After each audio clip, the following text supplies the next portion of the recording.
अभी अब आगे पढ़ते हैं थर्ड क्वेश्चन के ऊपर। जो क्वेश्चन है A part, what is my SQL.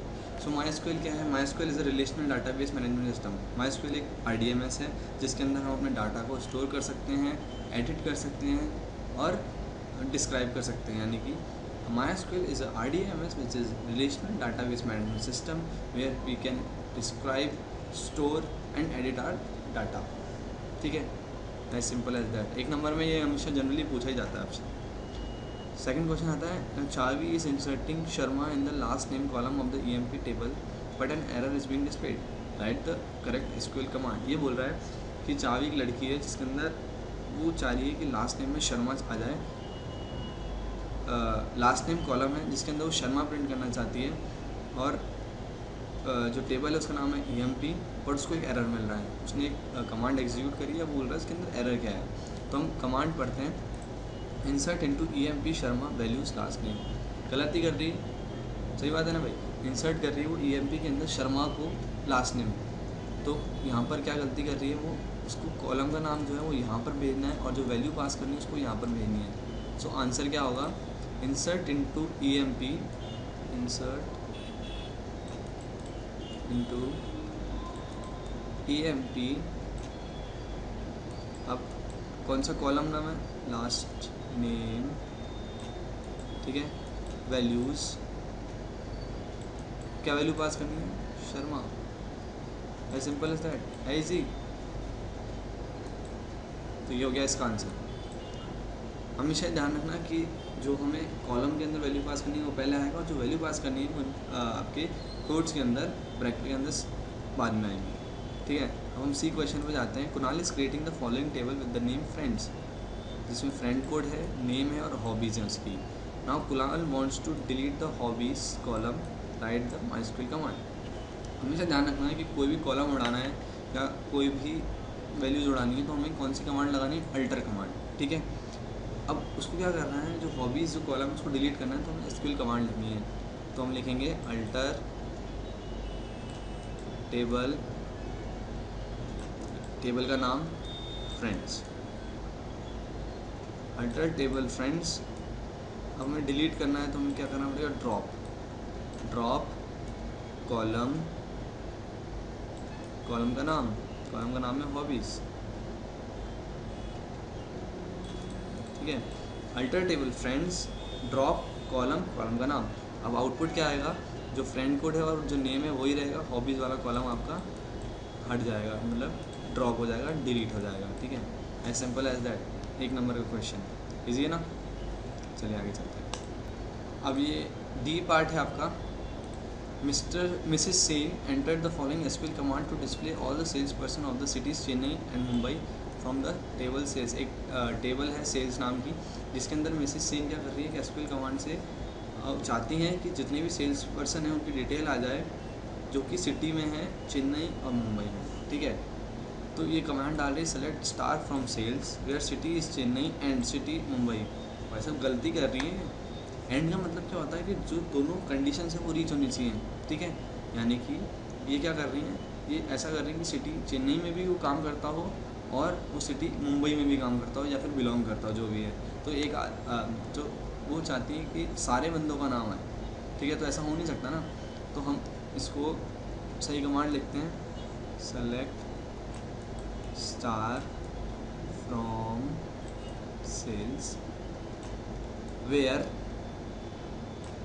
City equals Chennai और city equals Mumbai. Simple as that. आप इसको ये भी कर सकते हैं, where city equals to Chennai और city is equals to Mumbai, ये वाला साइन लगा के भी कर सकते हैं। या फिर आप ये भी कर सकते हैं, select star from sales where city includes Chennai comma Mumbai. तो इसके 3-4 तरीके हैं, आप कोई सा भी जो आपको इजी लगे वो कर सकते हैं। ये भी हो गया आपका डी पार्ट। ठीक है, अब आता है आपका ई पार्ट। इसके अंदर क्या बोल रहे हैं, name two aggregate functions of SQL। कोई से भी 2 फंक्शन के नाम लिखना है, यानी कि आप बहुत सारे फंक्शंस हो सकते हैं, जैसे कि सम हो गया, आपका एवरेज हो गया। ठीक है, और कौन से फंक्शन हो सकते हैं? आपका मैक्सिमम फंक्शन हो गया जो कि मैक्सिमम वैल्यू रिटर्न करेगा, मिनिमम फंक्शन हो गया जो कि मिनिमम वैल्यू रिटर्न करेगा। ऐसे बहुत सारे फंक्शन हो सकते हैं, आपको कोई से भी 2 फंक्शन देने, 2 नंबर का क्वेश्चन। ईजी है, ठीक। आगे चलते हैं। अब ये बोल रहा है कि कंसिडर करें इस टेबल को जिसके अंदर आपका SID है और सेल्स हैं। टेबल का नाम है company. What output will be displayed by the following SQL commands या statement. Select average sales from company. So यहाँ पर इसने बहुत अच्छी चीज़ करी कि यहाँ पर इसने वैल्यू दिया नल, ठीक है। अगर यहाँ पर नल नहीं होता तो हम एवरेज कैसे लिखते हैं? डिवाइडेड बाय 4, क्योंकि 4 वैल्यूज़ है, लेकिन यहाँ पर नल है तो हम क्या करेंगे? हमको ऐसे करना है 20,000 plus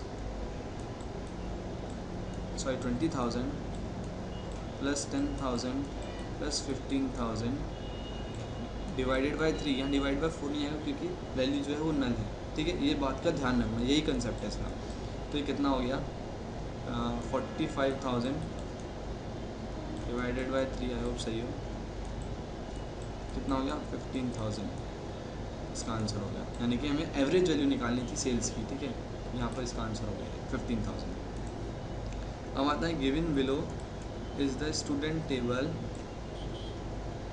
the following commands are entered. Set auto commit is equals to 1, insert into student values 5 Rahul commit. Commit में ध्यान रखना जो चेंजेस होते हैं वो सेव हो जाते हैं, ठीक है। सो यहाँ पर ये क्या करेगा? इंसर्ट कर देगा स्टूडेंट के अंदर वैल्यू 5 और राहुल, तो यहाँ पर आ जाएगा 5 और राहुल, ठीक है। अब अपडेट करनी है स्टूडेंट का सेट नेम करना है Rahulia, where roll number is equals to 5। So यहाँ पर क्या होगा? आपका राहुल कट के यहाँ पर क्या वैल्यू आ जाएगी? राहुलिया अपडेट हो रहा है यहाँ पर, ठीक है। उसके बाद क्या हो रहा है? Insert into 6 Christina save point B, save कर रहा है सेव कर रहा है यहाँ पर जो हमने चेंजेस किए हैं। तो यानी कि यहाँ पर भी 6 क्रिस्टिना आ जाएगा, ठीक है। ये इसके टेबल के अंदर चल रहा है ऐसे।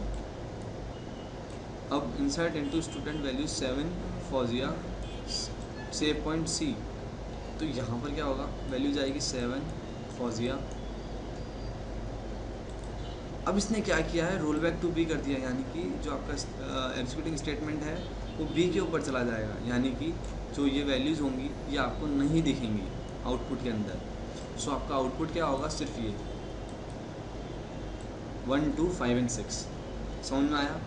बेसिकली इसके अंदर ये है, रोल बैक हम करेंगे तो जिस वैल्यू जहाँ पर जाएगा ना उसके बाद जो भी चेंजेस होंगे ना वो हमारे को नहीं दिखेंगे, ठीक है। As simple as that. कोई भी क्वेरी हो तो आप मेरे को कमेंट के अंदर पोस्ट कर सकते हैं। चलिए अब जी क्वेश्चन आता है। Consider the table hotel given below. एक टेबल दे रखी है होटल, उसको हम कंसिडर करना है। यहाँ पे आपका E101 है, 102 है, 103, 104, 105 कैटेगरी है और सैलरी है। Mister Vinay wanted to display the average salary of each category. इनको एवरेज सैलरी करनी है ईच कैटेगरी की। He enter the following SQL command. अब इसमें हमारे को एडर बताना है, सही लिखना है। सेलेक्ट कैटेगरी एंड सैलरी, यानी कि हमें कैटेगरी और सैलरी शो करनी है फ्रॉम होटल।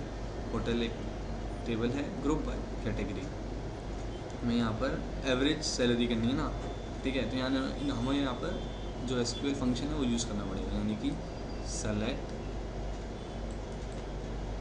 हमें क्या दिखाना है? कैटेगरी दिखानी है ना और एवरेज दिखाना है, ठीक है। सेलेक्ट AVG ऑफ किसका एवरेज दिखाना है? सैलरी, ठीक है। उसके बाद फ्रॉम टेबल का नाम होटल एंड देन लगाना है हमें group by category. Basically group by क्या है? वो एक कंस्ट्रेंट डाल देता है कि हमें उसके हिसाब से सॉर्ट करना है, ठीक है। तो यहाँ पर क्या होगा? एवरेज हो जाएगा, सैलरी का प्रिंट हो जाएगा होटल टेबल से और ग्रुप किसमें हो जाएगा? कैटेगरी में। As simple as that. हमें प्रिंट करनी है तो यहाँ पर हम दे देंगे select category comma average salary from hotel group by category, ठीक है। अब बात आती है when if else if statement is preferred over switch statement. Basically if else statement हम यूज़ करते हैं, हमें कोई कंडीशन चेक करनी हो और फिर हमें वो जो कोई पर्टिकुलर स्टेटमेंट प्रिंट करना, यानी कि इफ़ कोई कंडीशन होगी, अगर वो अच्छी हुई तो कुछ लाइन्स प्रिंट होंगी, या फिर अगर वो कंडीशन ट्रू नहीं हुई तो कुछ वैल्यू हमें प्रिंट करनी है यहाँ पर। तो यहाँ पर क्या होता है, हम कंडीशन चेक करते हैं, उसके हिसाब से हम स्टेटमेंट्स को प्रिंट करते हैं। लेकिन स्विच के अंदर ऐसा नहीं है। स्विच एक स्टेटमेंट को प्रिंट करता है जब पर्टिकुलर केस रीच करता है, यानी कि जो वैल्यू हम स्विच के अंदर पास कर रहे हैं अगर वो मैच करती है हमारे केस वैल्यू के, तब वो प्रिंट होती है। यानी कि ये एक आइटरेटिंग स्टेटमेंट नहीं है, simple. What is the purpose of using break statement? Break statement switch के अंदर काम आता है, और क्या काम आता है कि सपोज केस 1 मेरा रीच कर गया, उसके बाद अगर मैं ब्रेक लगाता हूँ तो यानी कि वो सिर्फ केस 1 ही जो होगा स्टेटमेंट जो होगा वही प्रिंट होंगे। अगर मैं सपोज करता हूँ स्विच, सपोज मैं करता हूँ 1, ठीक है। अब यहाँ पर कुछ केस 1 होगा जिसके कुछ स्टेटमेंट्स होंगे, फिर मैं यहाँ पर ब्रेक लगा रहा हूँ, ठीक है। अब यहाँ पे केस 2 आ गया एंड सो ऑन चलता जाएगा, ठीक है। अब क्या हो रहा है, यहाँ पर मैं ब्रेक लगा रहा हूँ तो यहाँ पर जो ये स्टेटमेंट होंगे वही प्रिंट होंगे, ठीक है, क्योंकि केस 1 जो है वो मैप जो होगी वैल्यू मैच कर गई, ठीक है। लेकिन अगर मैं यहाँ पर ब्रेक नहीं देता हूँ, मैं ब्रेक देता हूँ केस 2 के अंदर, तो क्या हो रहा है, मेरी जो कंडीशन है वो यहाँ रीच हो रही है, लेकिन यहाँ पर ब्रेक स्टेटमेंट नहीं है तो ये प्रिंट होगा। उसके बाद क्या होगा, केस 2 भी प्रिंट होगा, फिर एग्जीक्यूशन रुकेगा प्रोग्राम का। सो यहाँ पर आंसर ये होगा कि पर्पस ये होता है कि एग्जीक्यूशन जो है वो ब्रेक करने का काम आता है, स्टॉप करने का काम आता है यहाँ पर आप ब्रेक स्टेटमेंट, जो कि हमें स्विच स्टेटमेंट्स के अंदर यूज करते हैं। As simple as that. अब बता रही what will be the displayed in JTextField and JTextField2 after the following code is executed. In t एक इंटीजर है t, एक इंटीजर है s, ठीक है।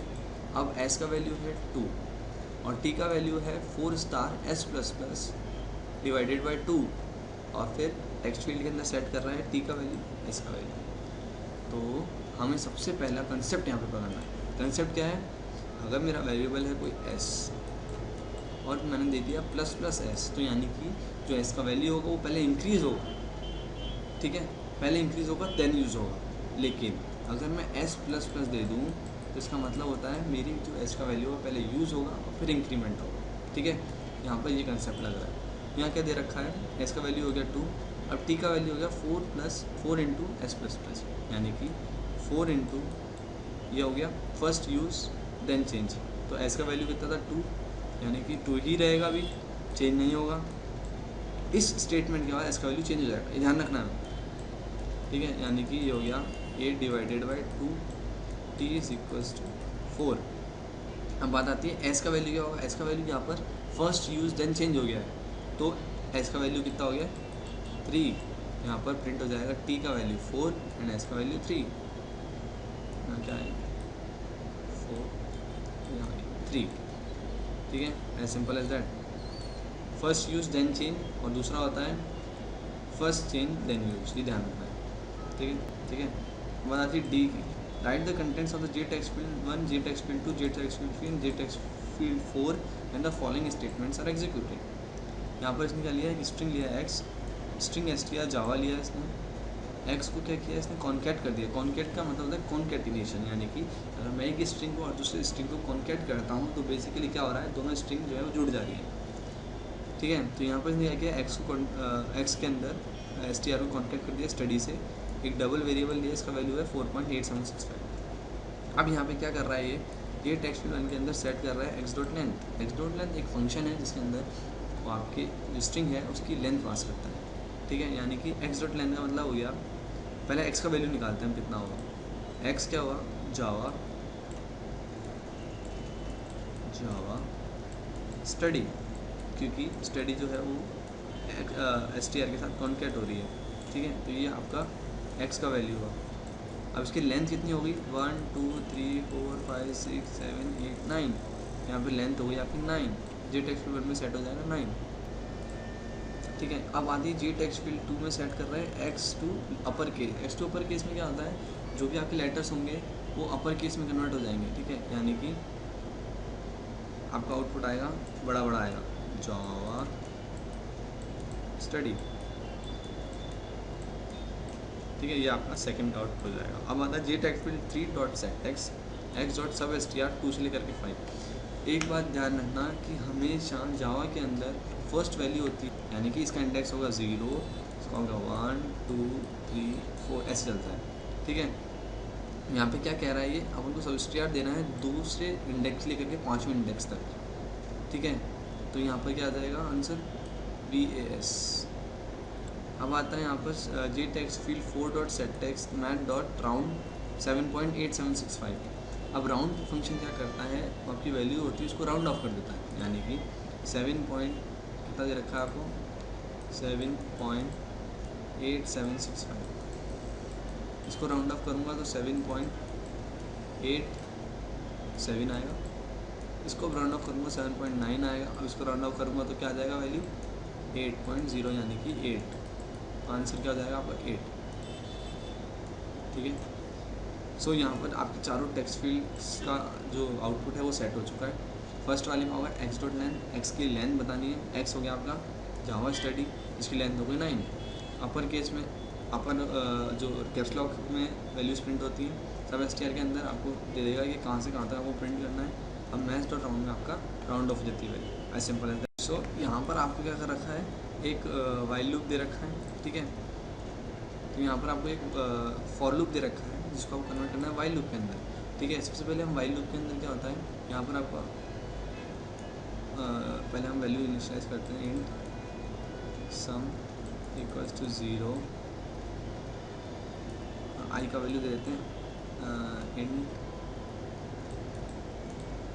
आई इज इक्वल्स टू 9, ठीक है। ये हमने वैल्यू इनिशियलाइज कर दिया। अब वाइल लूप चलाएंगे हम, वाइल हम कंडीशन देंगे, तो ये वाली जो वैल्यू होगी वो आपकी इनिशियलाइज में आ जाएगी। अब कंडीशन जो होगी ना वो आपकी इसके अंदर आ जाएगी। ये हमेशा स्टेप्स याद रखना है, वाइल जब तक आई मोर देन इक्वल्स टू 1 होगा तब तक क्या होगा, ये जो चीज़ आएगी उसमें अपन क्या कर देंगे, इफ़ ये पूरा का पूरा पार्ट ऐसे कैसे आ जाएगा यहाँ पर, if I modular 3 equals to 0, sum is equal sum plus I, else sum equals to sum minus I, ठीक है। तो ये इसके अंदर आ जाएगा, ठीक है। सो इसका आंसर कैसा होगा, आपको अच्छे से लिख के दिखा दूँ यहाँ पे, integer sum equals to 0 comma I is equals to 9। अब हम लूप चलाएंगे यहाँ पर, वाइल कब तक चलेगा, जब तक आपकी आई का वैल्यू 1 या 1 से ज़्यादा रहता है तब तक चलेगा। और क्या लूप एग्जीक्यूट होगा, ये पूरा पूरा यहाँ आ जाएगा। उसके बाद ये जो वैल्यू होगी वो आपकी नीचे आ जाएगी, आई माइनस माइनस, ये हो गया आपका कन्वर्जन हो गया फॉर लूप से वाइल लूप के अंदर। ईजी है ना। तो ऐसे छोटे छोटे प्रोग्राम्स आएंगे आपको जावा के, चिंता करने की जरूरत ही नहीं है। अभी क्वेश्चन आता है कि the following code has the errors, rewrite the code underlining the corrections. इसके अंदर कुछ एरर है, अपन को उसको रेक्टिफाई करना है, ठीक है। तो यहाँ पे इंट एक्स का वैल्यू 10 हो गया, ठीक है। इंट वाई का वैल्यू 50 हो गया, ठीक है। अब यहाँ पर डू वाइल लूप का इस्तेमाल कर रहा है, तो यहाँ पर डू को ही बंद कर दे रहा है। भाई यहाँ पर बंद क्यों कर रहा है, तो ये होगा डू, ठीक है। अब ये भी ठीक है। अब ये क्या है, मैंने आपको बताया था कि जो भी हमें वैल्यू डालनी है वो राइट साइड में होगी, और जिस वेरिएबल के अंदर डालनी है हमेशा लेफ्ट साइड में होगी। तो यहाँ क्या कर रहा है, ये वैल्यू असाइन कर रहा है लेफ्ट साइड में, वेरिएबल दे रखा है राइट साइड में। तो यहाँ पर एक गलती हो गई ना, तो ये क्या होगा, x equals to X plus 5। फिर यहाँ पर क्या हो जाएगा, y is equals to Y minus 5, ठीक है। ये एरर हो गए, एक एरर, 2 एरर, 3 एरर। हमारा while x is less than equals to Y, ठीक है। तो बिल्कुल सही है, ठीक है। लेकिन यहाँ पर आपने देखा कि यहाँ पर एक ब्रैकेट तो खुल रहा है, लेकिन यहाँ पर जो ब्रेसेस है वो बंद नहीं हो रहा है। तो यहाँ पर एक ब्रेस बंद करेंगे हम ऐसे, ठीक है, और वाइल कंडीशन आ जाएगी, ठीक है ना। ईजी है। यहाँ पर 2 आ जाएगा आपका, यहाँ पर वैल्यू इनिशियलाइज हो जाएगी। सो अभी तक हमने देखा 2 और 1 मार्क्स वाले क्वेश्चन, जो कि छोटे छोटे स्प्लिट अप हैं आपके डिफरेंट हैं। बेसिक्स पे हमें कंसंट्रेट करना है, कुछ नहीं करना है, ठीक है। मिलते हैं नेक्स्ट लेक्चर में, तब तक के लिए जय हिंद।